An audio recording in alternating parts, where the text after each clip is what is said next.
control that if you've got a rocket launcher. And quickly, as the countdown starts again, this big open space, this is where the pentagram is. The invulnerability once every 5 minutes, and there's only 6 spawns on the map, if my memory serves me correctly. Yes, and that's very important because there is a rocket launcher picked up by Rio there. Now, keeping track of rocket launchers is also incredibly important. His teammate's job is to get him to safety, to pick up armor, to keep him alive so he can lock down certain points of the map, to control them correctly and start racking up the kills for his team. And it works as like a solid base of control that his teammates can then always get the red armors and then come out and start attacking the weapons room, which is this room. And this is where the rocket launcher and the lightning gun both spawn. Lightning gun in the water, and Milton's going to pick up the second rocket launcher right there. And now he's going to have to fight his way out, and the other team have to kill rocket launchers. That's what you have to do in this game. You've got to track down and hunt all the enemy rocket launchers and take them down, because that is the biggest deal in QuakeWorld 4 and 4. How many rocket launcher spawns are there on this map? There's only one, and it's in that room. And it's 30-second respawn Every time. 30 seconds, it will respawn. So is there more often than not, there's surely not many rocket launchers on the map, and whoever has got one, they're being chased down. Exactly. Mentally. You need to get the rocket launcher essentially to the other side of the map where the red armor is. So, and what teams will be doing with their communication is always talking to each other to tell each other exactly where the rocket launchers are and what they're doing, so they know what to avoid or how to hunt them. And so you can see right now, Dev is going to pick up the quad. He's got a rocket launcher, not much in the way of health and armor.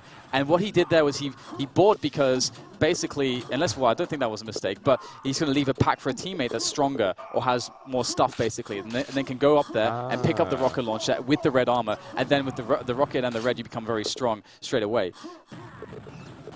So we can see that Milton is going to just get himself in here. So his teammates have tried to attack the room and told him that's clear. So Milton's going to take control of the red arm. He's going to pick it up. And now this gets scary because the quad is going to be spawning in about 15 seconds. And Milton's applying pressure towards the area of the map with all the weapons. I'm not letting you talk very much. You know what? I'm absolutely glad because I'm just absorbing all the information at the moment. So the quad's on a normal timer, though. It's on 1 minute, while the other two big items are on 5 minutes. And Milton's job, though, is very important because he pressured away any attempt for the opponents to try to push towards the quad. And then he's going to pick it up as well. And he's got some LG. And it would be quite common, actually, if a teammate has a lot of LG cells in their backpack and nothing much else, that they would even sacrifice themselves to give their packs. And Milton can be even more deadly. And one thing you have to be very careful of as well is with the water, there's this mechanic called discharge. So if you shoot your lightning gun when you're in the water, depending on how much ammo that you have, if you have visibility to somebody and you have a lot of ammo, essentially you're going to do a lot of damage and instantly kill them. You can instantly kill them. So you have to know exactly who has the lightning guns, when they're spawning, to know it's absolutely safe to go in there if you've got a big stack. So it's this really strange combat mechanic to help a team get weapons even if they don't have any control of armors. Okay. I wasn't expecting that, to be honest. It's a pretty big deal as well. There's an enormous amount of depth that appears in a map like this, but just to clear up on the scores, because I feel like this is an integral part of the commentary that I'm able to contribute to. It looks as if the Americans are on 17 at the moment. 18, well, Milton's team are on 28, so it seems as if at least the Euros got a bit of an advantage at the moment. Absolutely, and one thing that we don't have on our HUD right now, but is very important again to keep track of, is the amount of rocket launchers per team. So right now we can see there's 2 rocket launchers on the side of Americas. However, they don't have any armor to play with. But the important thing is that they just won the red armor room. So now they have a base to work from, and this can now build out into further control of the maps and allow them to start pressuring into the weapons room, then start killing those weapons, take more position on the map. And once you get 2 rocket launchers alive, which have all the full armor, then you can start to get loads of spawn frags. And that's when you can really start to exploit your control. But both teams are trying to build into that spot right now. And in a minute also, Pentagram will be spawning. The second Pentagram will be spawning. So that's something else that is a really big comeback mechanic, because you have to dive on it, basically. And it's anyone's. It can often be anyone's. I guess the Pentagram is the biggest item. It's the most important one then. It's really, really, it can be really important, and the teams have to make a decision.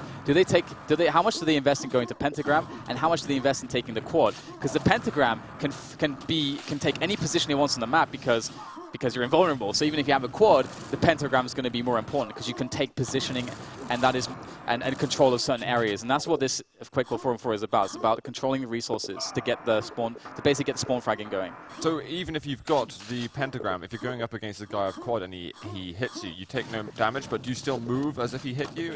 Do you take that? You still get pushed around? So exactly, you can get pushed around and bounced around basically, and which can be very frustrating in some cases, especially if it's a quad guy. And you can see now, so Dev is going to be trying to set up early. A lot of teams will try to beat it very early to the pentagram because you can catch people in 1v1s like that. And with the LG, you have a very good advantage if anyone goes in the air against you. And Americans have a good position, but there goes the dive, and it will go to Dev. So now Dev has a lot of priorities as to how he uses this. He has a teammate who's got a rocket launcher at the lifts, so he might go there, and there it is. He's going to get the pack from him, and now he's got a rocket launcher and a lot of ammo. What he wants to do now is to finish his run on the red armor, because that way, again, it's like the base of your control. And if you can deny that from the other team, even if they have more rocket launchers and everything else, that's great. But nice steal of the rocket launcher there, and Dev has to be very careful. He can do this, but he's got to rocket jump back up. He must be back at the red with this pentagram. And there you go. He's going to make it. Making it up as well. Yeah, and oh no, BPS is up there. If BPS gets the kill, this is really huge. But Dev is weak there, and BPS will know that, and he might communicate to his team to pressure Dev. And oh, can he get the red? This is really tense right now because Dev needs to get out of here and get the help. He has to keep himself alive. He's such a big playmaker for the team right now, and he's got no help. He's got a lot of rockets still, and he could again really use some help in this position. So what we've looked at least over the last few minutes, from before the power-up spawned again, is that the Americas guys were behind by about 10 frags. Now they're quite significantly ahead. Yeah. And it doesn't even seem that just the power-ups were impactful to that. Are there any other factors to take into account? Are there other parts of the control? Yeah, it's all about basically the pentagram allowing that red control. And then basically his teammates have, again, like they have a way to work out from the map. And if any kills are happening that Dev's teammates were making, that like he can help to get the spawn frags. And also it's less likely that he's going to get a lot of traffic there because essentially 666 have no opportunity to do much there unless they want to call a flood. And sometimes you can call a flood if you feel like basically an area is weak. And this is another big deal. If you lose control fully, there's lots of different ways to try to get it back in this situation. Let's say if you think a rocket launcher is weak, you will try to invest in a bunch of boom stickers so you've got nothing off the spawn to just rush him down, get close to him, and try to force him to splash damage himself and be in awkward engagements to finish him off. And sometimes it can be worth investing 10 deaths in something like that because one rocket launcher can, in the right position, turn into 20, 30 frags and big control. So you have to always weigh up those decisions. And getting back into the now, we've got another quad take here from America. So they're keeping the control going. Oh, great damage being done here as well with the LG. But he's out of position. He's in a very, very deadly position right now because he's got nothing to work with. You can see how easy it is to knock him down. And so he'll get the yellow, but he can't easily get into red here. It's a very severe choke point. I'm not sure what's in there right now. Looks like he's got Dev in there, so that's beautiful. He can get in for free. And you can see, look at all the spawn frags. You have 3 spawns in this area, right above him, behind the tally basically. When people go for the tally, behind the red, they'll pop up there. Also below, and also towards the SMG area, just next door to him as well. So 3 spawns of the 6 are there. Wow. He must have got at least 10 frags though off that quad run to begin with. I mean, it does seem as if though, although a sloppy start, the Americas have really hammered in on this game. Although I'm still in that mentality of watching a load of 2v2 10-minute TDM games, whereas there's a whole lot of time left on this. I guess, what's a standard scoreline you might expect from a map like this?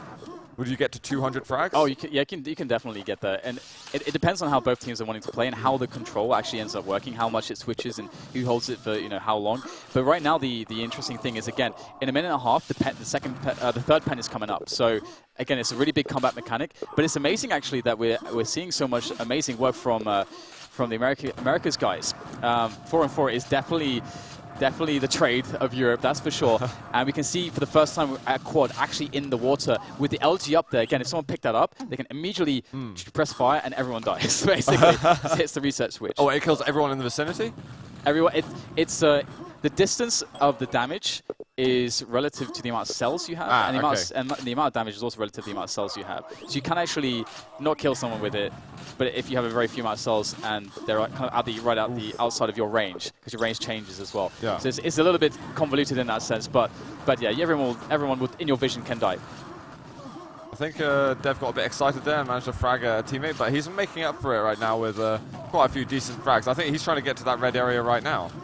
Yeah. And that did not work for him at all. Can we look at the scoreboard a bit and see who's the top players right now on in kills? So you can see Dev is 45 for 10. So he's been doing Dev really has been well. Absolutely killing it.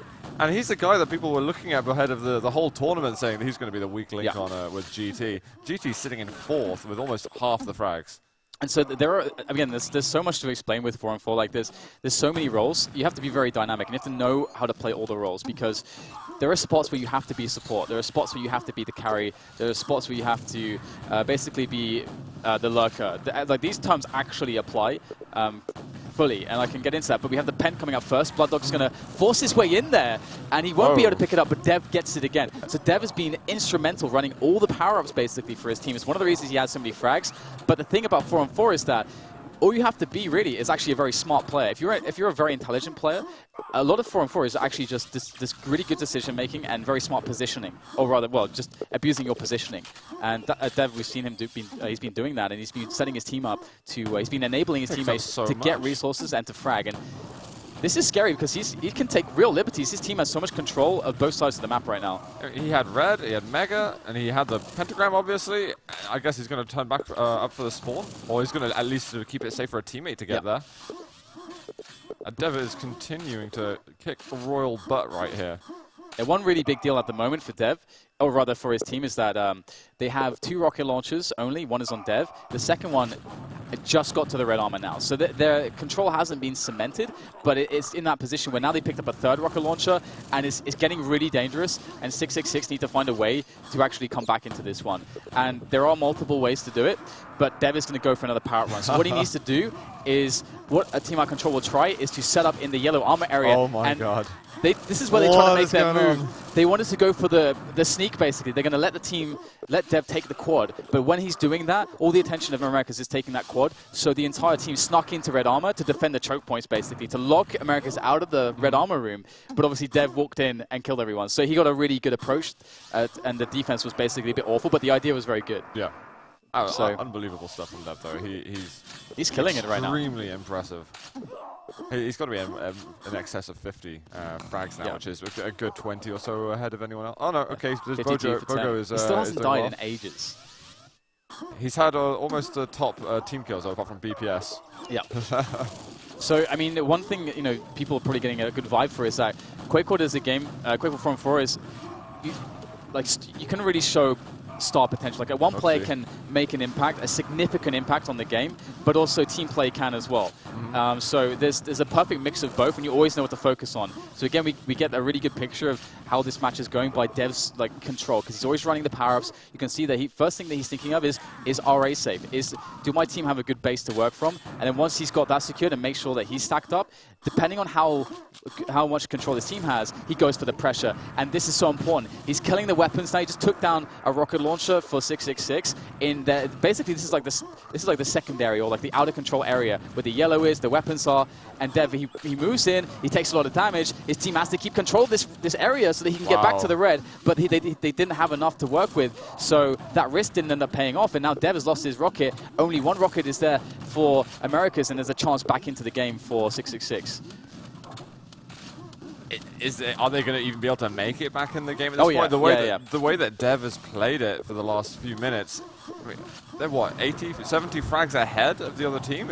You can easily actually get this. If you have at least 5 minutes, you can definitely make this happen. All they need to do is for 666 is basically get Milton into a position where Dev was, basically. And, I see. And they're in a spot where they could start to do that, because right now there's only one rocket launcher. Blooddog just picked it up. So basically, to stop this comeback situation from happening, Blooddog needs to be able to have a very, very significant impact on the next quad fight. If he can't win the quad, if it goes to 666, then they can take over control and the comeback can begin. So, we don't actually know, because we haven't seen the team info of the other teams, so we don't know how many weapons they have right now, but they should actually have at least 2 rocket launchers and an LG by this point. Well, this next quad is absolutely critical in that case it's a really big for the deal, survival of 666. And Blooddog, he's still the only guy on the team with a rocket launcher, and no one else has an LG. And he's surely going to get really smashed here if he jumps across. There's a lot of players that should be able to get the damage, and you can see Rio's in there. Blooddog will take him down, and he steals away the quad, and that is a really important play. But they might try to flood now because they should know how weak Americas are on their position. But at the same time, do they flood him or do they go for the weapons and the yellow and allow them to have their red armor? They have to make these decisions as a team. And GT there having a bit of a panic attack, almost taking down the quad carrier. I mean, it seems like it's been a pretty comprehensive display of skill on this map by the Americas, I'd say. Oh, yeah. I thought they were going to be slipping up right at the beginning, but it's been, I mean, exactly as you've explained, the optimal strategies, essentially. Yeah, I absolutely adore 4-on-4 in this game. It's so nuanced.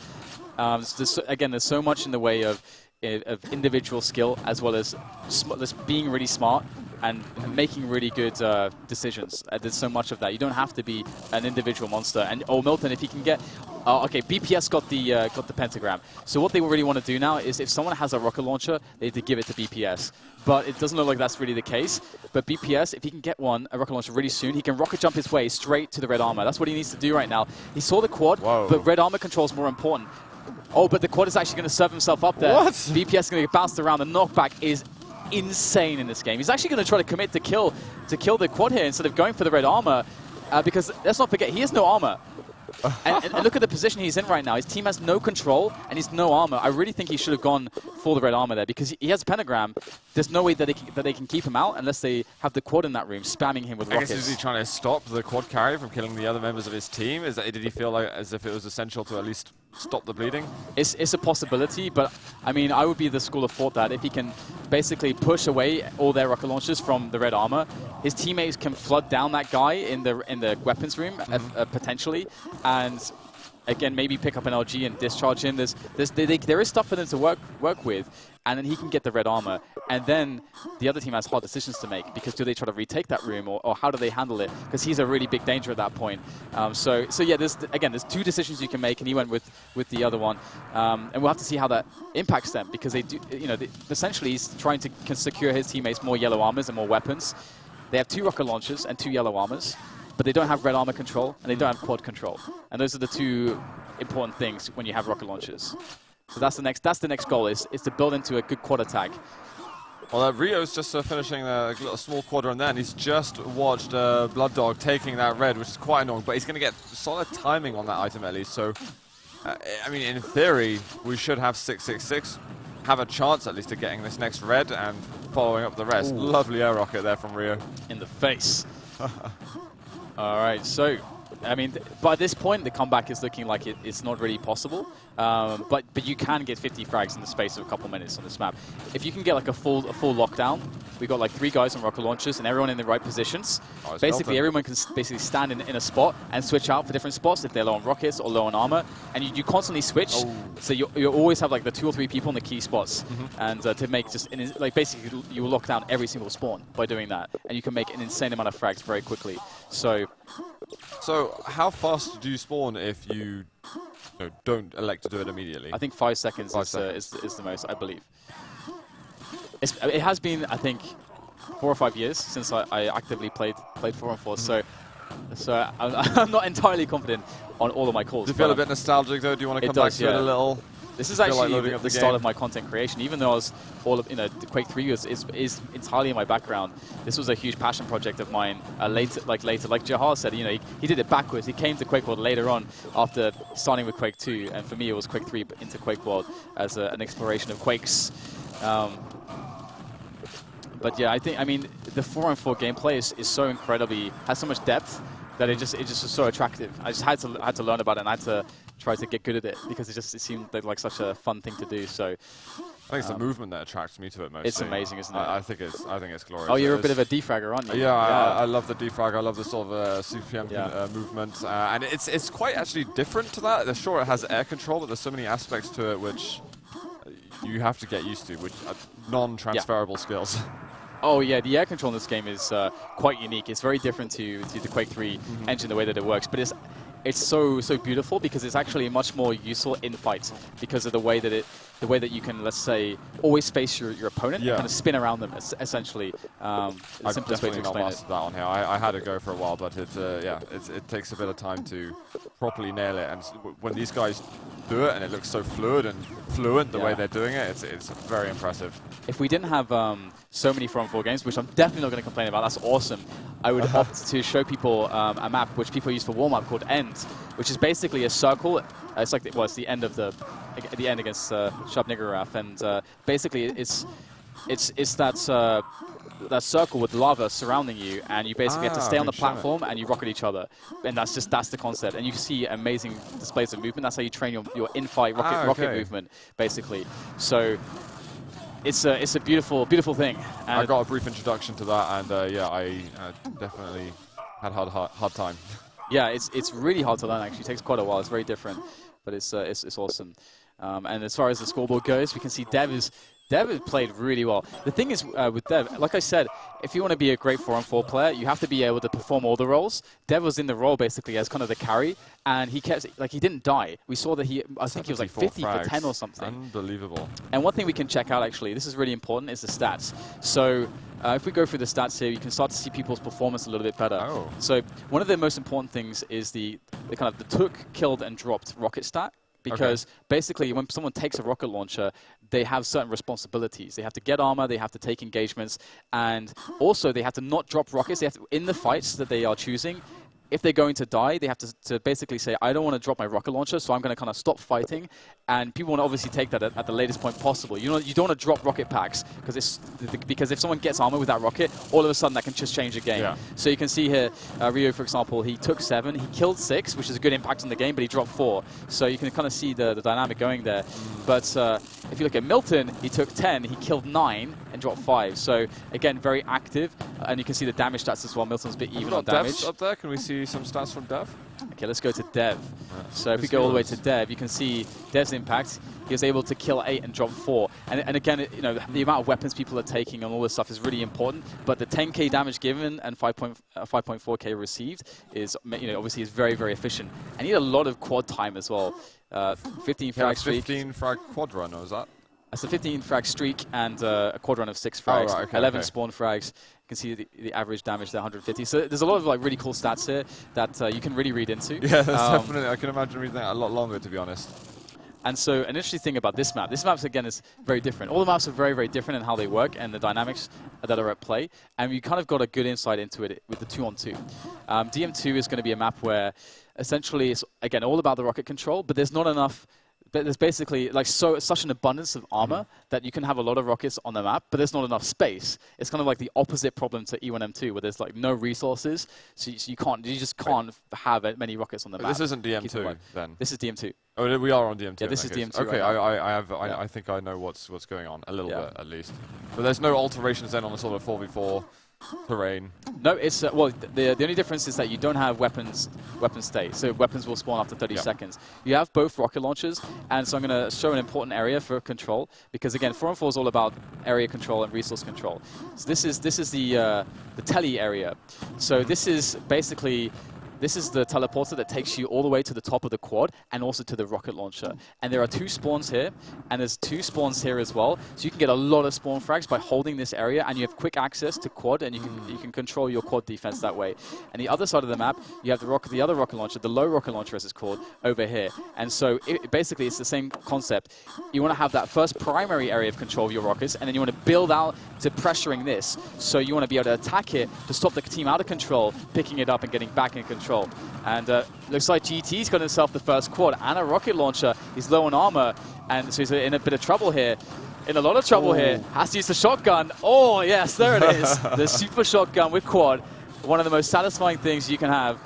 And he's actually still alive. I don't know how he's alive still. Right now. And he's got so little health. What is going on with him? Surely he's going down. There we go. Wow. GT, this guy. Essentially a full quad run, though. I think there was, over 30 seconds into the game by the time he actually died at that point, so... Yeah, he shouldn't have got that many frags. You're not supposed to live that long in this game with that little health and so many people surrounding you. The boomstick is, like, this is another cool thing about the game, is that the boomstick, you can try to flood people with it, and if you're really close and you hit all the pellets, it is 24 damage a shot. So with the quad, it's 96 damage if you get a full shot, which is quite powerful. So sometimes you'll see people opt to use that instead of the rocket launcher if somebody's too close to them. Because the splash damage is so insanely powerful, you can just kill yourself in so many different ways. Because look how cramped the maps are. We've got Dev here with the quads. We've been loving his quad running. So let's see what he can do with it. Because he wants to, again, secure this area, get armor, then pressure in. Oh no! What happened? So he just got. Okay, so that's Dev's fault. Dev walked over a spawn when he had. Never do that. Yeah, you'd never do that. You just don't do that. It's you just don't have to do that. You hug the wall and you go around the spawn. There's even a little platform, a little plate which tells you where the spawn is. So there's no excuse. Jahar warned me of this and said this is something that you get. Yeah, you feel very uncomfortable about every single time. Yeah, every time you walk over spawn, you should feel a sense of impending doom, just cringe, just horrible feelings should fill your body. But still, despite Dev having died there, it still looks like a pretty solid lead though for the Americans. Frags. And this time it's actually GT, so it's usually just the Brazilians topping the scoreboard, at least the last map and this map for the time being. And so these are some important fights we're having here. So BPS is defending one of the approaches to the quad damage, and GT's going to get in there. He should be able to actually maybe take the quad. He's nearby, but looks like Rio can get it instead. GT didn't want to go for it. And Rio doesn't have much armor, and he does have the rocket launcher though, so he's got the yellow, and he can go for a play now. But again, you don't want to ever give away the rocket pack. So you got to. Sometimes it's better to not do something with the quad if you think you're going to give a pack away. So it depends on the situation. But this time, he's going to go and secure this area for his team. He's not going to take a big risk and attack an area where his team definitely doesn't have it. He's just going to help the area that his team does have and make sure that they get that next rocket launcher. Because then he gave it to Milton. Of all people, that's a very good thing to do. Yeah, there wasn't so many frags at all on that. It seemed, as you said, just control of certain zones on the map, and the frags seem to be making themselves right now. It's actually quite nice because right now, I think Milton... Oh, no, actually Milton died, but Milton was trying to control the other side of the map. If you get control on both sides of the map, you can actually come back and like 100 frags in less than 5 minutes quite easily on this map. What? I say easily, but you have to have the perfect setup. It's got to all come together. But it has happened many times. There's some famous demos of that, in particular, of like big comebacks within 5 minutes. I'm looking at Reppy, for those of you QuakeWorld fans, with a Sweden versus the Netherlands game, but a very old demo. But anyway, you can do that on this map because there's so few spawns, and you can just control all of them. You can control both sides of the map so easily. So there's a lot of potential for big swings, massive swings. Well, there's at the moment they seem pretty even, to be honest. No one's really pulled ahead for the time being. It's extremely static, or at least close. Yeah, we've had good work here from 666. They've actually pulled back control after the previous quad of the telly area and the high rocket launcher. Ooh. And also Milton knows the timing on the low rocket launcher. So Milton kept attacking the low rocket, and he actually stole it a few times. So that limited the amount of rocket launchers that Americas have, and that has set up very well. That's 666 up very well to take this next quad, and they have control of this telly area. Normally, you always want to have someone basically here. If you've got two rocket launchers, you always want one here to control the path to the high rocket launcher and the quad, and also so that you can control that rocket launcher spawn, but also just because you can make so many frags. And also there's a yellow there, which is always nice. Going to get to see a Milton quad run on this occasion. Wouldn't mind a little bit more armor, but he's starting to pick up the frags now. I wonder if he was going to see if he can extend the lead. They've managed to pick up about 15 frag lead in the past couple of minutes, and he is finding a bunch of people at the moment. Oh, I think he killed a teammate. Yes, he did. He killed a teammate there. Milton actually has a reputation as being potentially the scariest quad runner on DM2 ever, because his rockets are just insane and his movement is insane, and he's very clutch. So, and he's very smart as well. He's handsome. He's just an amazing human being. So no, he has that reputation of being a very deadly quad runner. He's basically the guy that you want to be like. He's a massive carry player for this team. He has to be playing.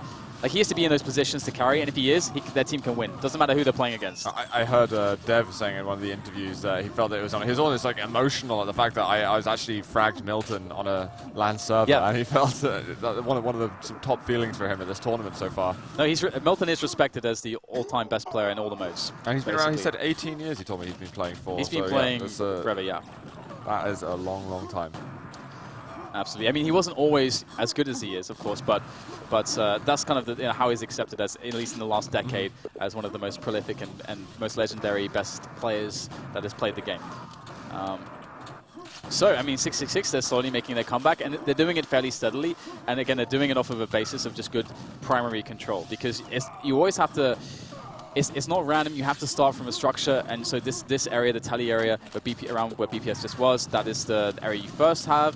Then you build into, you pressure into the other side of the map, which is the out of control part of the map. And if you can take everything away, that's how you make the big frag swings. So 666 just taking the rocket launchers, defending the quads, keeping it safe, and eventually, if stuff goes really well, if they wipe the other team completely, they might actually just steal away. Like, they might actually just control everything. And that's when things could get crazy, and it might just start to get there. There we go, quad run here from BPS. He's going to see if he can have a bit of fun, and that red armor basically opens up the barrels for him. He can go ham now. He's going to find a couple of individuals, rockets going through the walls, but that lava out, he's just going to get out of the way. Blood Rage almost walking into it, but there's Joker, and the spawns are coming out as well, picking up a bunch of frags. I think he just killed his teammate, but it's like, you're in the way. I'm going to have to take the frag anyway. Get some positive net going. Oh yeah, and by the way, in this in our journey delving into 4 and 4, I've realized I'm a massive nerd too. I am all the way. There's no saving Wait, me. you didn't realize beforehand? I don't know, man. It's just insane how much I know about this game. Well, I think you've given us a pretty concise guide, at least map by map, what we can expect, as well as the mode itself. So I'm definitely figuring things out following that. And we have a quick quad attack here. And there's actually some really super cool situations with the quads and the attacks, where basically everybody, like, the thing is, there is a way to play this very slowly. We're seeing less of that, probably because we're having mixed teams playing, basically. But some teams, what they'll do is they'll stop any deaths happening. They'll lock down the outer control side of the map, where you do have a lot of health and armor, and you have a rocket launcher, and then they wait, basically until about 20 seconds before the quad. Then they all come out the teleporter in the big room, and they rocket jump in from 2 sides at once, and a huge full frontal assault occurs, basically, with the rocket launchers rocket jumping in everywhere, and also coming in from this side for like a multiple pronged attack.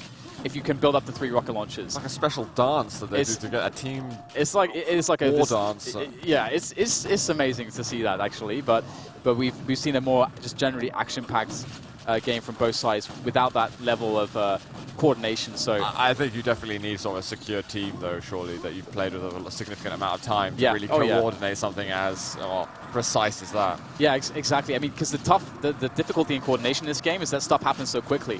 So it's very hard to be on the same page sometimes. And it's like Rio's actually going to get away with that quad. He's going to survive and keep the control running in for his team. And there is the red armor up. I believe it's the secret up soon. Yeah, there it is. And that will spawn for him. Again, you can see the power of the boomstick there. It's just like, get out of the way. Sit down. Whoa. Sit down. Sit down and shut up. These guys, at least the Americas, are going to have to not do that, though, if they want to get back in this, because they've been slowly losing frags and frags. Well, I think we had a telefrag there onto Rio. Again, I'm not sure if we're going to expect 100 frags back in 5 minutes every single game. As you said, it's a rare occurrence. Yeah, well, you need a lot of you need the team play, that's for sure. Like, you really need the team play, because you have to have the perfect situation, like where you do wipe that team and you have that guy who basically can afford essentially not to go to quad. So you need to be able to take a quad and fight for a quad and win it fairly cleanly, and have that guy who's got the rocket launcher and stacked on the other side of the map kind of already in some cases. And I mean, the oh no, the hardest jump, the hardest jump in Quake claims another life. How is that the hardest jump in Quake? Or is this a running joke for the in joke? It is a running joke. Yeah, okay, I see. Because it should be so easy, but for some reason you just get wrecked by that. But Milton, greatest player in the world, falls to it. But it's unfortunate. Unfortunate happens. Oh yeah. But what's been going wrong then for the Americas players so far in this map that they've given up so many kills here? Well, more or less, the control has been fairly consistent since it was taken by 666. It's been fairly consistent, and it's all about to take control back. It's all about getting a couple rocket launchers. Actually, what some teams will even do is if they feel like they don't have enough rocket launchers to actually attack quad, like one is not enough, really. One is not really enough. You need to have multiple points of attack, so you need at least 2 to attack the quad. So normally, if one team is in control, they're going to have probably 2 or 3 rocket launchers. And the weakness of it is they might not, like if you're defending the secondary part of the map well enough, the weakness is that they might not have enough in the way of armor or health, if you're pressuring the right areas, to actually have a strong guy. So if you're able to take down one of the weaker guys and get yourself into some good positions, you can go for the quad attack. And then if you win the quad attack, you know, maybe you can then secure Telly and then build from that, which is Telly, which is where Rio is right now. Oh, we got a nice boomstick fight. The axe is coming in. What has happened? Yeah, but you need to have that. So some teams, if they're getting pressured and they only have, let's say, one rocket launcher with any health or armor, they're just going to actually hide with that guy in the very defensible spot on the other side of the map, where there is the RA and the Mega, which is the tele exit of where Rio's shooting now as well, because there's a teleporter there. And so they'll just wait there, and they'll give away the quad, and they'll just defend. And the choke points are thus that what you do is that maybe you give up the quad, but you will have 2 rocket launchers by that time, and you can defend those choke points. Or the other team can basically go for the play where they try to wipe you, and if they die and drop the pack, then you get an into the game. But if you don't die and drop the pack, then you can basically maybe get that full control situation where now you've got a guy with a rocket and who's stacked who can run that second rocket whilst the rest of your team is on the other side of the map. So that's how it works. And yeah, you have to make decisions. You've got to be clutch on this map as well. Dev was just definitely trying to do some hard work there in order to try and help the team get back into control, but he did end up suiciding himself a little bit. But he did some work, and it's gone down from a 70 frag lead to just over 50. I mean, it seems to maybe be improving, but following that quad run ending, they're already setting up for this one, it looks like. Yeah, it's looking really good. It's going so fast.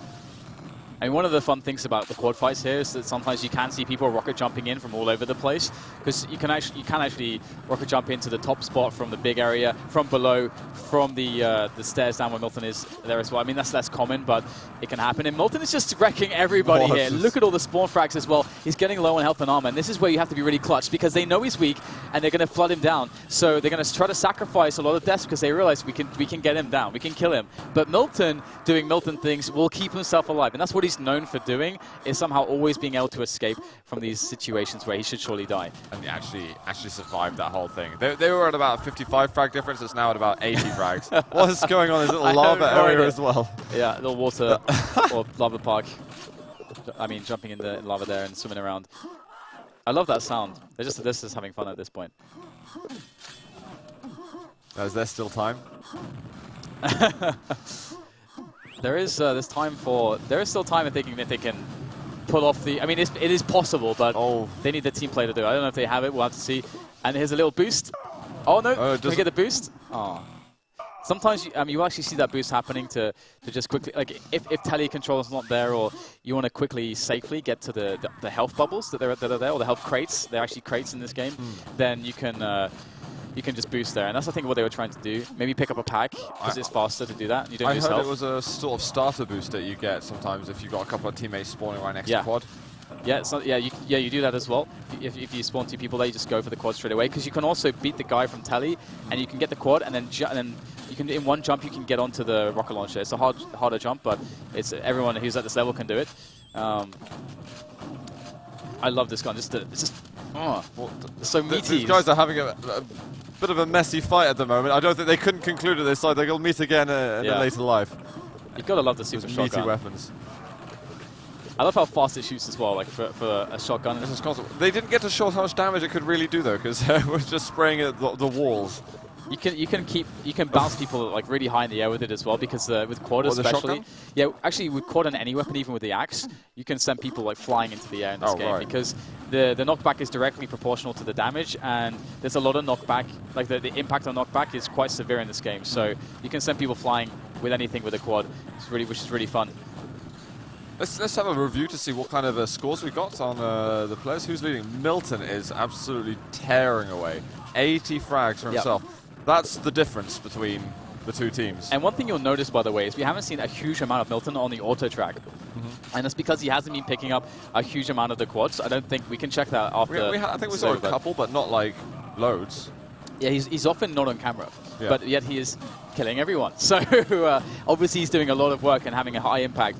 I mean, we saw some good quad runs from him where he was able to survive, and that's really cool. But Dev's back in on the quad. So how can they convert? Can he survive at only 80 health at the moment? Go down the bottom. Has he got a chance to get that yellow? He will, but he's only on 5 health now. There is the Mega in front of him. But he's just keep on taking damage, and it's Milton in front of him. Even though he's on no health at all, he's completely wrecked Dev's stack. Yeah. And quad will fall. It's tough, man. Like, these players make it look easy, but you can lose stack and get damaged and overwhelmed so quickly in this game because everything happens so fast. It means that you often can't afford to guess incorrectly with a spam shot or something. You have to just always be on point, otherwise you lose health and armor. There's always a result. Milton's rockets are just perfect sometimes. Some of the shots, also the predictions that he has as well. Dev, don't know if he quite got Dev there, but he finds him around the other side, knows exactly where he's going to be coming. So if Milton is confident that his team can take the quad without him, he can just stay running that low rocket launcher, but he's going to go for a very flat rocket jump. He messes up the follow rocket jump, but you can see if he had made that, he probably would have been able to take the quad. He would have had a good fight with Dev, but now Dev has picked up the quad because Milton missed a rocket jump, which you don't often see. He's got great movement, and now Dev can start his reign of terror. His teammates have, the double there. Love it. He is pretty low, though. Needs some love with the yellows. The splash damage is working well for him as well. He just got his teammate. I think he might have got another kill at the same time. He's just trying to get as many as possible because he's almost 100 frags behind 666. Yeah. It is pretty brutal. This is a pretty common score on DM2 that you can have. Big score lines because of how easy it is to spawn frag. That's basically the bottom line there. Even though you can decide to take it slow, and there are spots again if you're a team with great communication where you would actually slow the game down dramatically. We're seeing more of a mix style. And another thing to note is that in the QuakeWorld community, people are somewhat allergic to custom maps. So you have the big 5 and the big 3. In a 4v4, it's like the big 3 basically, more or less. Where you have DM3, you have DM2, and you have E1, M2. And these are the 3 maps that people play. People don't often play other maps than that. So basically what that means is because they've been playing these maps for the best part of 18 years, a lot of them, they know them inside out. And so they can have amazing understanding and team play. Like almost happening most again. People can have that. So even though you can have mixes, everyone knows how to play very well with each other because of that. So, have you found that as much as a pro as it is a con, that it's difficult to introduce new maps? Have you ever, did you ever feel that you get some sort of cabin fever on the maps that you play so regularly that you don't want to stretch out and maybe introduce some other maps to the competitive pool? I mean, for me, because I'm from other different iterations where custom maps are very normal, or having new maps is very normal. For me, it was a little bit weird, but also it was actually nice because it meant I had to learn less maps. But at the same time, I could understand their perspective. They have such a high level, basically, on all of these maps. For QuakeWorld players, it's about the journey to perfection on what they have, as opposed to anything else. And because you still have players that are a lot better than others, there is obviously a lot going on there. So they're happy, they're content, and you can get the vibe as well that for them it's a very close and tight-knit community, and they do it their way. Which I have no problem with, and it's totally fine. No, I'm not saying. So how dare they do this? Right. Why should they operate like this? So, but I think that's why we see such a high level, though, with the movement and just the fluidity around how they play around the maps. I don't think for someone who, like myself, who hasn't seen that much QuakeWorld, I think it's difficult to even fully appreciate the detail involved. And one of the reasons why it's so addictive is because you can get into these spots where you're so powerful, like where you have a quad and you can just you can make an insane quad run. There's one on my channel of on E1 M2 where I got 20+ frags or something just in a quad run. And you feel amazing when you do that. Oh yeah. But also you have to be the support player. You have to play both sides of it. And the game is so punishing that when you get good at it, it rewards you so heavily. And that's a very old school design philosophy. Although I don't think this was never designed. Any of this, the maps, anything like that. It was just. It was a stock, and the community just made it what it is. Bunny hopping was just, wasn't really necessarily an intended effect. People didn't discover it for quite a while, and there you go. 110 frags there from Milton. That's Milton for you. That's unbelievable. That's what from him. That's what he's had to do. Let's have a look at his stats. Well, he's almost got 16k damage, so he killed 19 rocket launchers and dropped 6. Also quite good. That's actually a new 33 frag streak from him. That was, did not die for 33 frags. BPS with a quad run of 9. There's a new stats with spawn frags as well, 10 there. So yeah, just generally good stats from Milton. Let's not look at anybody else. I'm really surprised that there's so few spawn frags from him as well. And we can see the quads picked up too. So actually, America's got 9 quads, and they started off pretty okay. I mean, they started off with the quad control as well. So So they had a good start. And another cool thing about this, there's a term actually on maps like DM3 called a full start. And because the spawns are random, and they can be this is actually the funny thing, right? There's not enough spawns for the amount of players that there are on DM3. Right. So because of that, when you have 8 people spawning in, like 5 or 6 spawns, people are going to die at the start of the match. So sometimes you can get a rocket launcher that's picked up, and then he'll get telefragged immediately, and you lose the rocket launcher. Like, that can happen. Okay. But in the cases where there are cases where one team can get every single item, and that's called a full start. So then what happens is that team has to know exactly how to play that perfectly. And if they do that, they can get a lockdown. Even if they're against better players, if they know exactly how to play it, they can basically get like a start of like 100+ frags straight away. And that happens sometimes, and it's very interesting. To break that, I guess, requires a lot of skill. It's quite fun, yeah. I've seen this map a lot of times. Is this once again part of the single player? Yes, it is, yeah. It's an episode map, E1, M2, episode 1, map 2. We have, I think, Thresh is somewhere at the event. So I think Thresh claimed his Ferrari at a QuakeCon on this map. Yeah, that was it. I think that's one of the demos I remember watching, in fact.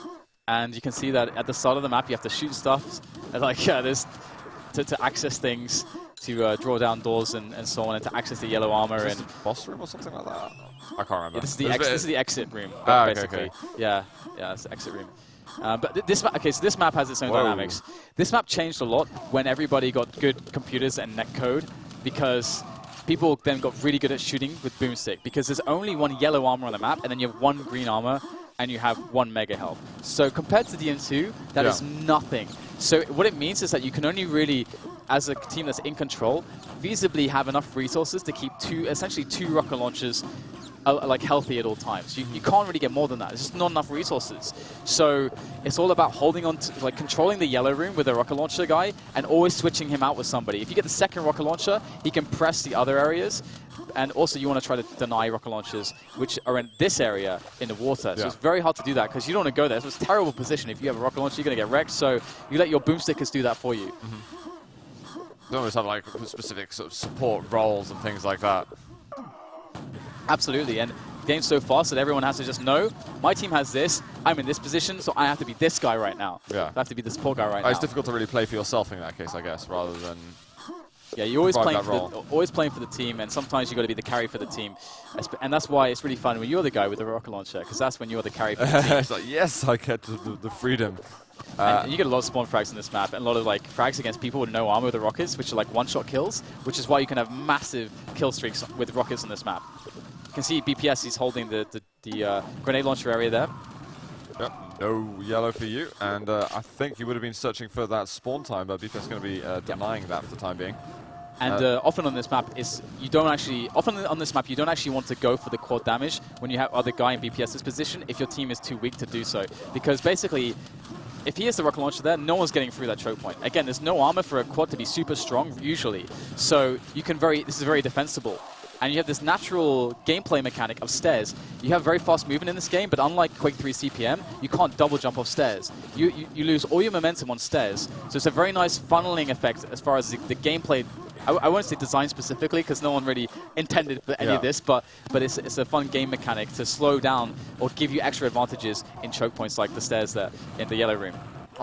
Joker did just get the last yellow armor, so he would have had some solid timing on it, which will relay to the rest of his team. So maybe we'll see a bit of a swing soon. Currently, we're 25 frags ahead for Milton's Team 666. And the Brazilians and North American and Canadian haven't had much of a good time in the last map and a half. Yeah. Yeah, and by the way, this is we get to see some super nail gun, because again, there's no lightning gun on this map like the last one. And the super nail gun does a lot of damage. I think it's 18 damage per nail, if I remember correctly. And you can actually pin people with it, especially if you have a quad damage. Quad damage in super nail gun is like super fun, because you can send people like bouncing around with it, and it does a lot of damage. So you might see that in the future. But Milton is a guy that sometimes can make like 60, 70 frag streaks on this map, because he has this uncanny ability to just stay alive. So I would love to see that. Look at him sniping, and he steals the yellow as well. That was expert right there. Milton might just stay alive. Let's keep note of what he has right now. So he's 18 kills for 3 deaths. We will keep an eye on the 3 deaths. because we might not have him on the camera at all times, but I want to know if he dies, because he might not die. That's the thing that happens with Milton. He might not die. So we'll it was 3 deaths last time, so I think next time we look in a couple of minutes' time, we'll see how his progress has gone. Although he doesn't have a rocket launcher, which does actually mean that he probably died actually just as I was checking that. So, so we'll have to see a little bit later if his team gets into a better position. But right now, it's about Rio having his teammates have to help him get armor, but he gets flooded down. It's a big thing on this map, flooding down teammates weapons. Nearby him there. But I guess it's an issue almost if you have so many teammates next to you and you've got quad and a rocket and you're in a tight hallway space. It's like, get the hell out of the way. I can't kill any enemies there. I'm just going to kill I'm going to wipe my entire team with that. Yes, it can be a really big deal, but also due to the fact that the boomstick is so strong, it's 96 damage if you hit all the pellets. It can be really effective to switch to that to prevent yourself from killing your teammates and also killing yourself if they are trying to force themselves into your face, which often happens. And there's the second armor on the map. I think it's the first time we've seen it. By the way, the fun fact about the green armor, the only way to use the green armor fully, because it's so terrible, is if you have a mega health. Oh, you need a mega health to actually fully use it. That's how little it absorbs exactly, damage. Exactly. It just sucks. It just straight up sucks. So all of the games I played previously, I understand where I went wrong now. Yeah, the green armor doesn't help you too much. Not much protection. But the yellow, on the other hand, is pretty solid. All right. I think 75 health to use all the yellow, I think, if I had to guess. And it's 50 for the red. I might be wrong, but I think that's you're right about something around the correct level. I've heard that number thrown around. Rio, though, with the quad damage, he managed to get the yellow as well, so he's pretty stacked up. Would expect some good moves from him now, but he's not able to really find anyone. There he goes, Bogo Joker come forward. It takes quite a long time to deal that final 10 damage. Yeah, it's trying to set him out. This is so good. I mean, look at this. This is the skill of E1M2. The players who get the rocket launchers, it's all about survival, because you'll often get flooded down because they'll keep track on how weak you are, how weak they think you are. And if you're in a position where there's spawns all over the place, you have to be so you cannot miss rockets oftentimes. And you can see that, look, they're trying to flood him down a little bit. They're just calling the flood to try to punish Rio for being weak, to get rid of all of his armor, to kill him, to take down the rocket launcher that he has. Because I don't think his team has. Actually, Milton has one now as well. Oh dear. That was needed. They needed a good quad run to come. So there's plenty of quads left in the map, but to start really closing that gap, they're going to need to start working. They would rather work sooner than later. Yeah. Oh yeah. It's quite a contrast though from the first map to the second map, where the Americans were playing so well, and they've really maybe a bit harsh to say they're playing badly, but they've been struggling so much more versus 666. Yeah. And the fun thing, though, I would say that DM3 is the map with the most depth. That's it's actually the favorite map, basically, of pretty much everybody. Almost everybody. There are some people that do like DM2 more, but E1M2 doesn't get as much love these days because of how the gameplay can be these days at the very top level. You normally see very close score lines because the boomstick became so strong because everyone's aim got so good, and so because there's so much also the lack of armor and health on this map, it just makes it harder to survive or do stuff. Yeah. So. Oh, Bogo, can he hold steady for another team? He's trying to get CEST down at the moment, and he just about survives. His teammates trying to get through the choke point. Maybe rushed a little bit soon. It would have been better if he maybe asked his teammates to clear ahead of him, or so in that instance. Yeah. I'm not sure how that could be better managed, but Bloodog does get himself on the yellow, and he's got the rocket. It's looking a little bit better at the moment, maybe with a possibility of closing that gap. I mean, in this mixed scenario, it's actually quite possible. Normally on E1M2, this is a really, really strong lead, normally. But I would say because, again, of the mixed dynamic, it's quite possible for like any one player to go a little bit ham due to perhaps a lack of coordination that you would see with the top teams. Yeah. And again, like the problem is really Milton, I would say, in many senses. He's got a rocket launcher. He's waiting for the Mega. Now, if the Mega spawns and he makes good time to quad, which looks like to be the case, and he gets a quad run, seals away the yellow control, then there are big problems right now. Well, he is taking a little bit of damage, though. Oh dear, and actually what just happened is Blood he went for the engagement into quad without any stack, and he dropped his pack to Trigger. So he just dropped a rocket launcher to Trigger. So he just made the situation for his team much worse, to be honest. Milton with 4 HP left. He's still going to go just a little longer, at least. Where are the health bubbles? They're all gone. Oh, there's one. There we go. And he continues getting the kills as well. They're just throwing himself at him. I love the Gibbs sound, man. or the Jibs, the Gibbs, whatever it is for you. For me, it's Gibbs. It's Gibbs. But I love the sound of it. Don't let anyone tell you any differently. It's so satisfying in this game. I hope we can get that if the in future in Quake Champions. I hope they just put some of those like sounds in there. Just maybe the option to turn it on. Flying meat as well, or I'm not opposed to that. Let's have a look at the scoreboard and see if Milton's upgraded from how many deaths he's had. He's on 8 8 now. deaths? How is he dying so slowly? Because he hasn't had a rocket that many times, but that is basically the dynamic of E1M2. It's all about how much mileage do you get from your rocket launcher, basically. And your team has to enable you. That's the cool thing about it, because there's so few resources. Your team is, again, like with the big three. The big three, you have DM3, DM2, E1M2. As you said, the pace and the way the maps work is so different, which is kind of why these are the 3 maps. They offer a lot individually as opposed to one another. They put focuses on different things. And E1M2 is a lot about your teammates supporting the one guy. Yeah. And the one guy right now is going to be Milton. He's the guy that's got the rocket launcher. That they need to nurture him. They've got to cultivate his health. And then he's gonna grow, and they will reap the rewards as he kills everyone with a devastating quad run. It's kind of how it works, and he's just trying to get his teammates more yellow armors at this point. The quad should be soon though, so he might just have to take it away because no one else from his team can get there in time. But yeah, quad in 4 seconds. Milton's out of position, so you might want to just spam in there. You can get some very nasty angles with the rockets. Oh, here we go. But Blood gets it. He's got a good stack at the moment as well. Over to the yellow. He's got the mega still. Might want to get the yellow. It should be. They don't know when it spawns, so that's the problem. They don't have the spawn because Milton took it, and no teammates of Blood were around to get the time. And he has to try to break the mega room. Beautiful play there from Blood. That's Milton as well. He finally killed Milton, who almost actually killed him on his own. Yeah. This is actually a really big deal. What often happens is, again, because you want to support the one guy, what a team will try to do is they'll try to say, okay, Blood Dog, we know that there's guys in yellow armor. We're going to go first because we've got nothing to draw fire. You'll come in afterwards, and then you'll just murder all of them. So, and in some situations, they'll be out of position in a way where they say, like Milton, for example, he's like, okay, I got a rocket with loads of health and armor, but I can't do anything against the quad. I want to wait till it's over so that they'll hide in defensible positions like the mega room. So you have this very classic engagement where you have Blood Dog has to turn the corner rapidly and then nail that first shot. Otherwise, Milton's going to kill him. And that's exactly what he did. And he killed the rocket launcher, and he gave his team a possibility to take control of the match a bit better than, well, they're really behind, but still, they can do something from that position. Dev did get taken down with a quad just then by Milton, but actually had been killing Milton quite a few times beforehand where he was throwing himself at him. So I think the next time we press tab, we'll probably see a few more numbers on Milton. 8-11 now on the desk, but he's 53 for 12. Okay, he just died again. So he's doing pretty well, or he's done pretty well. Now it's BPS's time to shine. Forward in about 15 seconds or so, I think. Milton there to help distract some enemies whilst BPS gets the spawns coming in. Kills. Can he hold on a little bit longer? GT just going absolutely mental. And you can see how BPS switches away from the rocket there because, again, like if you're a boomsticker, there's so few resources on this map.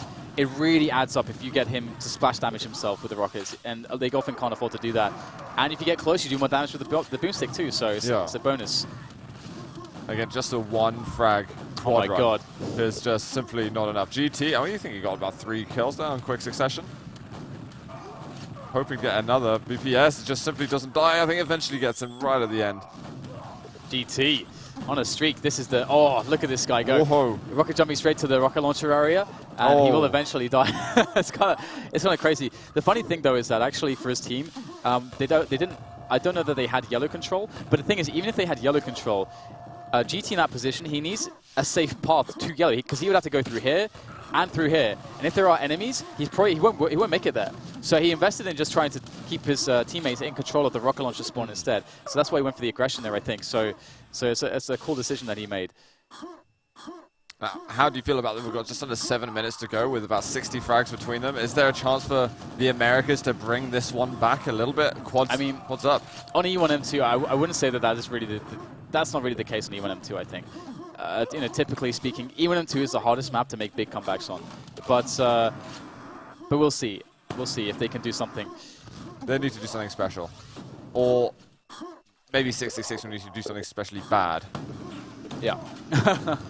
And by the way, I love the little trap there with the nails. It's like you run through, it's like tush, tush, tush, how much damage nails, do they do? Flying around.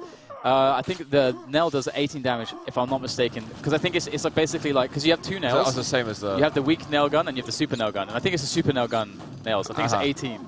I'm going to look at Jahar. Is it 18 damage? Like he's not... he says yes. He's absolutely correct. So pretty sure it's about 18 damage. So just say it is, yeah. So something around there, it hurts. It basically hurts because everything on E1M2 hurts more because you don't have the health and or the armor and the health resources available. They're not plentiful. I think Milton just saving his teammate a little bit with that quad coming up, and yep, he's going to give it out to him. Well, he's got some of that mega still left. He's just going to fall into the water. Oh, Burger Joker thinking he's safe. Did he just rocket to the quad part ball of the map? Gotta love the quad balls. Good old quad balls. It's happened to all of us. That's actually the funniest thing as well. If you come from like a game like Quake 3, any of the Quake actually, none of the guns will be nearly as strong as a rocket launcher in QuakeWorld. So you'll always underestimate basically the splash damage. And when you pick up a quad, your first quad run will probably always involve you just killing yourself. I'm pretty sure if it's your first quad run in QuakeWorld. There's a lot of skill in placing the rockets effectively, not to damage yourself. I do love watching GT's movement so much. It is just mesmerizing. GT's awesome, man. It's so smooth everywhere he goes. Yeah. So, 5 minutes left, or just under that, and BPS will pick up another quad. And the scoreline is being fairly consistent. Oh, BPS is just getting kill after kill. Actually, in that quad room, there's this area, you'll see it with 2 or 3 health crates, I forget how many, probably just 2. And right next to it, like almost kind of on the health crates, is actually a spawn. So there's often spots where someone's like, oh, I'm really weak after picking up the quad, let me just pick up these health crates. And you just like walk on over the spawn and get telefragged. Oh. It happens so often, it's hilarious. You can always avoid it, but it's sometimes in the heat of the moment you forget and you get wrecked. Oh dear, duty. Well, at least he took someone down with him. It wasn't for nothing on that occasion. Honorable sacrifice. Sink to the bottom. E1M2. All right. When you're in the water here for a particular long time, do you start, drowning? Have that drowning effect? Yeah, okay. Absolutely. Yeah.